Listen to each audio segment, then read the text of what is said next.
السلام علیکم ورحمۃ اللہ وبرکاتہ۔ آج انشاءاللہ تعالی سورۃ المائدہ آیت نمبر 3 پڑھیں گے۔ اعوذ باللہ من الشیطان الرجیم، بسم اللہ الرحمن الرحیم۔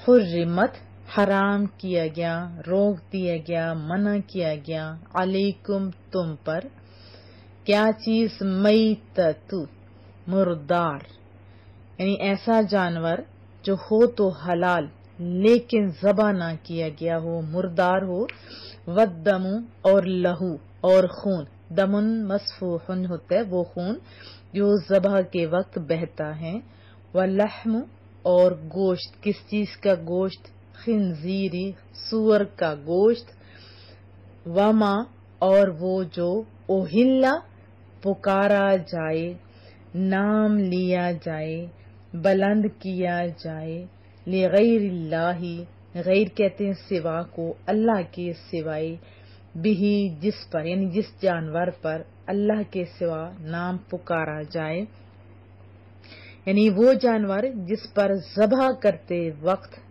ذبح کے ٹائم غیر خدا کا نام لیا جائے۔ جیسے مشرکین کا طریقہ تھا کہ جانور ذبح کرنے کے ٹائم اللہ کا نام لینے کے بجائے بسم اللہ والعزى، لات اور عزا کے نام سے ذبح کرتا ہوں کہا جاتا تھا۔ والمنخنقۃ، وہ جانور جو گلا گھونٹنے سے مر جائے، گلا دبانے سے مر جائے، والموقوذۃ اور چوٹ لگ کر مرا ہوا، جیسے جس پر پتھر یا لاٹھی کے لگاتار ضربیں لگیں اور وہ مر جائے،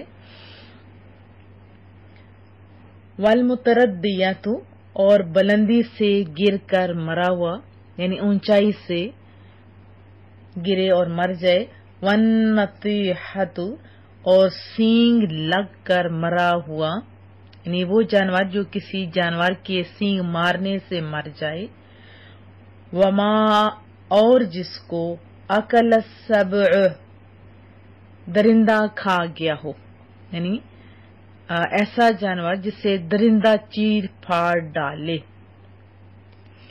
وما اکل السبع اور جس کو درندہ کھا گیا ہو، یعنی درندے نے چیر پھاڑ ڈالا ہو، الا مگر ما زکیتم جس کو ذبح کر لو تم، یعنی ایسا جانور جس کا بھی کہا گیا درندہ چیر پھاڑ ڈالے، لیکن اگر وہ جانور زندہ ہو اور اسے ذبح کر لیا جائے تو پھر اس کا کھانا حلال ہوگا، اگر ذبح نہیں کیا گیا تو اس کا کھانا حلال نہیں ہوگا۔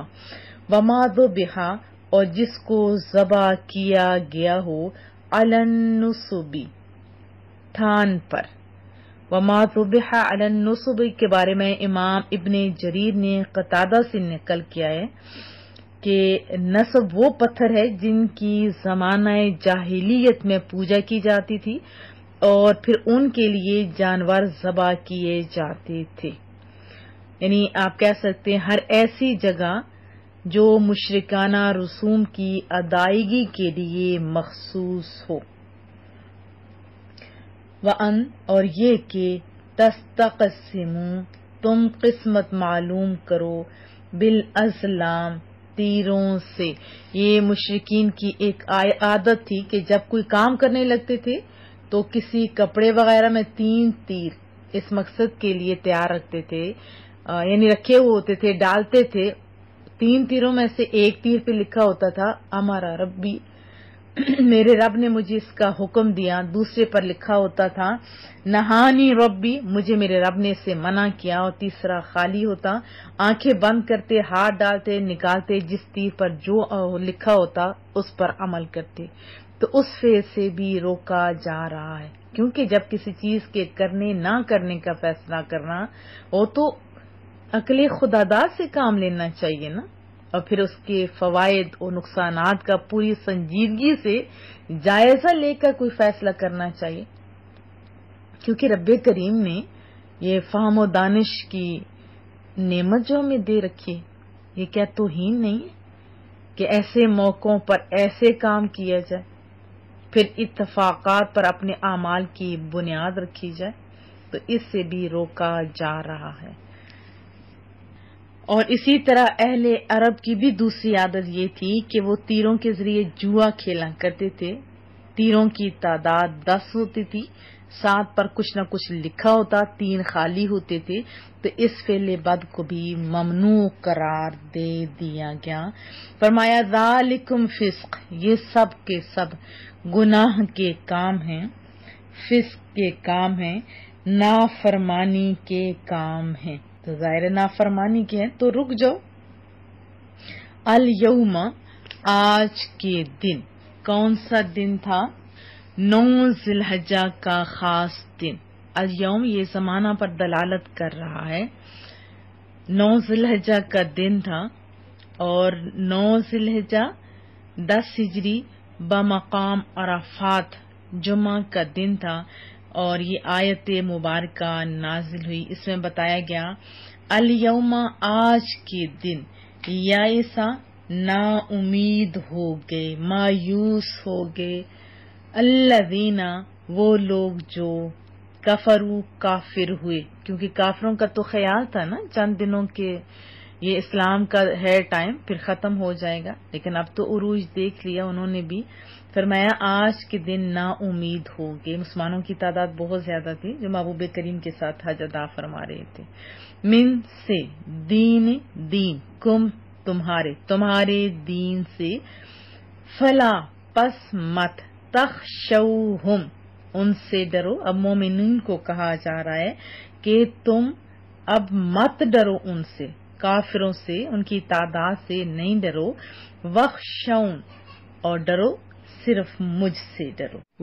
اور اخشونی اصل میں تھا وخشونی، یا حذف ہوا اور اس کی جگہ زیر لگی، مانا ڈرو مجھ سے. الیوم کا حمزہ عارضی ہے. الیوم آج کے دن مراد 9 ذی الحجہ کا خاص دن. اور الیوم زمانہ پر دلالت کے لیے استعمال ہوا ہے. اکملت میں نے کامل کر دیا، میں نے پورا کر دیا، مکمل کر دیا. لکم تمہارے لیے، دینکم تمہارا دین، واتممت اور میں نے پورا کر دیا، علیکم تم پر، نعمتی اپنی نعمت. وردیت اور پسند کیا، میں راضی ہوا، میں نے پسند کیا، لکم تمہارے لیے کیا چیز، اسلام کو، دینا نظام حیات بطور دین اسلام پسند کیا. فمن پس جو کوئی، اضطر ناچار ہو، بے بس ہو جائے اور کچھ کھانے کو نہ ہو، فی میں، مخمصتن یعنی بھوک، اتنی زیادہ بھوک کہ پیٹ اندر لگ جائے، بہت سخت بھوک، غیر نہ، متجانفن مائل ہو، میلان رکھتا ہو، کس کی طرف، لاسم گناہ کی طرف، یعنی گناہ کرنے والا نہیں ہے، حد سے بڑھنے والا نہیں ہے، بھوک ہے اور کوئی چیز نہیں مل رہی. فإن اللہ تو بے شک اللہ تعالی، غفور الرحیم بہت بخشنے والا، بہت مہربان ہے، بہت زیادہ رحم کرنے والا ہے. الیوم یئس الذین کفروا من دینکم، آج مایوس ہو گئے جنہوں نے کفر اختیار کیا. کس سے مایوس ہو گئے؟ تمہارے دین سے، یعنی آج تمہارے دین سے مایوس ہو گئے وہ جنہوں نے کفر اختیار کیا تھا. فلا تخشوہم سو تم ان سے نہ ڈرو، وخشونی اور صرف مجھ سے ڈرو، اور ڈرو مجھ سے. الیوم اکملت لکم دینکم، آج تمہارے لیے تمہارا دین میں نے مکمل کر دیا ہے. واتممت علیکم نعمتی اور تم پر اپنی نعمت پوری کر دی ہے. وردیت لکم الاسلام دینا اور تمہارے لیے اسلام کو بطور دین میں نے پسند کر لیا ہے. فمن اضطر فی مخمصۃ غیر متجانف لإثم، پس جو لاچار ہو جائے بھوک میں، حالانکہ وہ گناہ کی طرف جھکنے والا، مائل ہونے والا نہ ہو، فإن اللہ غفور الرحیم، تو یقیناً اللہ تعالی بہت بخشنے والا، بہت زیادہ رحم فرمانے والا ہے۔ اس سے پہلی آیت میں ہم نے پڑھا تھا ما یتلا علیکم، جن کا حکم پڑھ کر سنایا جائے گا، تو یہاں انہی کا بیان ہے۔ اس آیت مبارکہ میں کتنی چیزیں ہیں؟ تقریباً 11 چیزیں جن کے حرام ہونے کا ذکر ہے۔ جیسے مردار پہلے پڑھا، یعنی جس جانور کے لیے شریعت میں ذبح کا حکم ہو اور اسے ذبح نہ کیا گیا ہو اور وہ بے ذبح مر جائے، وہ حرام ہے۔ دوسرا بہنے والا خون۔ تیسرا سور کا گوشت، صرف گوشت نہیں، اس کے تمام اجزاء بھی حرام ہیں۔ چوتھا وہ جانور جس کے ذبح کے وقت، ذبح کے ٹائم غیر خدا کا نام لیا جائے، جیسے میں نے آپ کو بتایا زمانہ جاہلیت کے لوگ بتوں کے نام پر ذبح کرتے تھے اور وہ بسم اللہ وغیرہ کہتے تھے، لیکن یاد رکھیے کہ یہ نہیں کہ دوسرے اوقات میں وہ غیر خدا کی طرف منسوب ہو، وہ حرام ہے، یہ نہیں ہو سکتا۔ جیسے کہا جائے کہ یہ فلاں کی گائے ہے، ہوتا ہے نا، زمیندار لوگ جانتے ہیں جو بھی جانوروں کا بچے ہوتے ہیں تو وہ زیادہ تر ان کے بچے آپس میں بانٹ لیتے ہیں، یہ میری فلاں بہن کا ہے، یہ فلاں بھائی کا وغیرہ وغیرہ۔ اسی طرح عقیقے کا بھی ہوتا ہے، یہ میرے فلاں بیٹے کا عقیقے کے لیے ایسا ہوتا ہے نا، ولیمے کے لیے بھی جانور مخصوص ہوتے ہیں۔ تو یہ نہیں کہ کسی اور کے نام پہ اگر ہو اور پھر اسے ذبح کیا جائے وہ حرام ہے، یہ غلط ہے۔ بہت سارے لوگ ایصال ثواب کرتے ہیں، لیکن یاد رکھیے وہ ایصال ثواب کرتے ہیں لیکن ذبح کے وقت ان کسی کی اولیاء کا یا کسی بھی چیز کا وہ نام نہیں لیتے۔ حرام کیا چیز ہوگی؟ وہ جس کا ذبح کے ٹائم غیر خدا کا نام لیا جائے۔ اگر ایسا نہ ہو، کہا جائے کہ جس پر غیر خدا کا نام ہے، غیر اللہ کا نام پکارا گیا، وہ حرام ہے، تو اس طرح تو کوئی چیز بچتی ہی نہیں ہے۔ گھر کا کھانا پینا میں یہ کہتے ہیں نا، یہ میں فلاں بیٹے کی روٹی ہے، یہ فلاں بیٹی کی روٹی ہے، اس کے لیے میں نے رکھی ہے، یہ میں فلاں بیٹے کے لیے لائی ہوں، یہ گھر بار ہر چیز تو ہوتی ہے نا۔ تو جنہوں نے صحیح ترجمہ نہیں کیا تو انہوں نے بہت بڑی غلطی کی۔ جتنی معتبر تفاسیر ہیں انہوں نے یہی ترجمہ کیا ہے۔ نمبر 5 گلا گھونٹ کر مارا ہوا جانور۔ نمبر 6 وہ جانور جو لاٹھی، پتھر، ڈھیلے، گولی، چھرے وغیرہ یعنی بغیر دھار دار چیز سے مارا گیا ہو۔ 7واں وہ جو گر کر مرا ہو، خواہ پہاڑ سے چاہے کنویں وغیرہ میں گر جائے تو وہ بھی حرام ہے۔ 8واں وہ جانور جسے دوسرے جانور، ایسی لڑائی ہو جاتی ہے نا بہت سارے جانوروں کی اور سینگ مارتے ہیں اور وہ مار کے مار ڈالتے ہیں یا کسی بھی طریقے سے، یعنی ایسے کٹا ہوا اور وہ مر جائے۔ نمبر 9 وہ جسے کسی درندہ نے تھوڑا سا کھایا ہو اور اسی زخم سے وہ مر گیا ہو، لیکن اگر یہ جانور مر نہ جائے، کسی سبب سے بچ جائے یا اس پر کو باقاعدہ ذبح کیا جائے تو پھر تو یہ حلال ہوگا، لیکن ذبح کے بغیر مر گیا تو یہ حرام ہوگا۔ پھر فرمایا کہ جو کسی بت کے تھان یا بطور عبادت کی ذبح کیا گیا ہو، جیسے میں نے آپ کو بتایا پہلے، پھر بتائی دیتی ہوں کہ زمانے جاہلیت میں جیسے آپ سب جانتے ہیں کعبۃ اللہ کے اندر 360 پتھر نصب تھے جن کی وہ عبادت کرتے تھے، پھر انہی کے لیے ذبح کرتے تھے اور اس ذبح سے ان کی تعظیم اور تقرب کی نیت ہوا کرتی تھی۔ تو بطور خاص یہاں کہا گیا کہ یہ طریقہ غلط ہے اور یہ جو ان کا طریقہ تھا اس طریقے سے کیا گیا جانور ذبح حرام ہوگا۔ اور کسی کام وغیرہ کا حکم معلوم کرنے کے لیے وہ جیسے زمانہ جاہلیت کے لوگ سفر کرنے سے پہلے جنگ، نکاح، ہر چیز کے لیے وہ 3 تیر ڈالتے تھے ہاں نہ کہ، جیسے میں آپ کو آلریڈی بتا چکی ہوں۔ تو ان ساری چیزوں سے منع کر دیا گیا۔ پھر فرمایا کہ دیکھیں اسلام نے یہ چیزیں حرام کر دی، اب اس کے بعد کوئی حرام قرار دے گا تو یہ اس کی اپنی غلطی ہوگی۔ الیوم اکملت لکم دینکم، تمہارے لیے تمہارا دین مکمل ہو گیا۔ حجۃ الوداع میں عرفہ کے دن جمعہ کا اس دن جمعہ تھا، عصر کے بعد یہ آیت مبارکہ نازل ہوئی اور بتایا کہ حرام اور حلال کے جو احکام ہیں اور قیاس کے قانون سب کمپلیٹ کر دیے گئے. اس لیے اس آیت کے نزول کے بعد حلال اور حرام کی کوئی آیت نازل نہیں ہوئی. واتقوا یوم ترجعون فیہ الی اللہ نازل ہوئی جو واعظ و نصیحت پر مشتمل ہے. اور بعض مفسرین کا قول ہے کہ دین کامل کرنے کے معنی اسلام کو غالب کرنا ہے، جس کا اثر یہ ہے کہ حجۃ الوداع میں جب آیت مبارکہ نازل ہوئی تو کوئی مشرک مسلمانوں کے ساتھ حج میں شریک نہ ہو سکا. اس کے بارے میں بہت سارے اقوال ہیں کہ میں نے تمہیں دشمن سے امن دے دی. ایک یہ بھی ہے کہ دین کا اکمال یعنی مکمل کرنا یہ ہے کہ وہ پچھلی شریعتوں کی طرح منسوخ نہیں ہوگا بلکہ قیامت تک باقی رہے گا.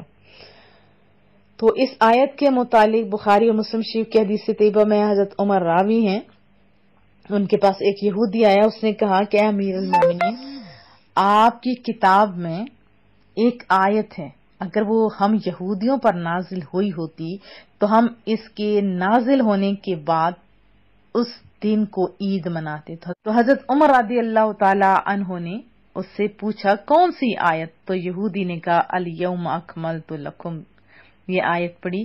تو پھر آپ نے فرمایا میں اس دن کو جانتا ہوں، اور تمام وضاحت بتائی کہ میں پہچانتا ہوں وہ مقام عرفات کا دن تھا، جمعہ کا دن تھا. بخاری شریف کی حدیث سے طیبہ ہے.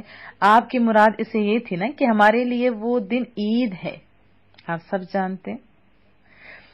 کہ پھر ترمذی شریف کی حدیث سے طیبہ میں حضرت عبداللہ بن عباس راوی ہیں، آپ رضی اللہ تعالی عنہ سے بھی ایک یہودی نے ایسے ہی کہا. تو آپ نے فرمایا جس روز یہ نازل ہوئی اس دن ایک نہیں 2 عیدیں تھیں، ایک جمعہ کی اور دوسری عرفہ کی. یہ بھی ترمذی شریف کی حدیث سے طیبہ ہے. اس سے بہت سارے مسائل نکلتے ہیں کہ کسی دینی کامیابی کے دن کو خوشی کا دن منانا جائز ہے، اور صحابہ کرام رضی اللہ تعالی عنہم سے ثابت ہے. ورنہ حضرت عمر اور عبداللہ بن عباس صاف فرما دیتے کہ جس دن کوئی خوشی کا واقعہ ہو اس کی یادگار قائم کرنا اور اس کو عید منانا یہ تو ہم درست نہیں خیال کرتے، بلکہ سیدھا سیدھا کہہ دیتے تم بدعتی ہو، ہم تو بدعتیں نہیں کرتے. انہوں نے رسول اللہ سے دین سیکھا ہے، انہوں نے رسول اللہ سے دین سیکھا ہے. تو خوشی کے دن کا اظہار کرنا یہ جائز ہے. اور انداز بھی بڑا خوبصورت ان صحابہ نے جو اختیار کیا، مجھے بڑا اچھا لگا، جب بھی پڑھتی ہوں ایمان تازہ ہوتا ہے.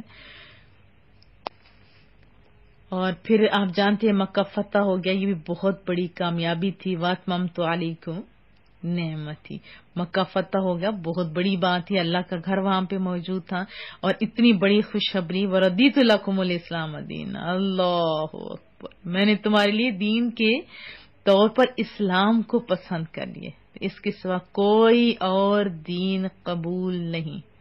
دین مکمل ہو گیا. بعد میں کوئی نبوت کا دعویٰ کرے وہ جھوٹا، کسی کتاب کی وہ بات کرے، کسی آیت کی بات کرے، سب جھوٹ. بس مکمل ہو گیا. تو اسے بہت سارے احکام کہ صرف اسلام اللہ کو پسند ہے، صرف اسلام جو اب دین محمدی کی صورت میں ہے، باقی سب دین اب ناقابل قبول ہیں.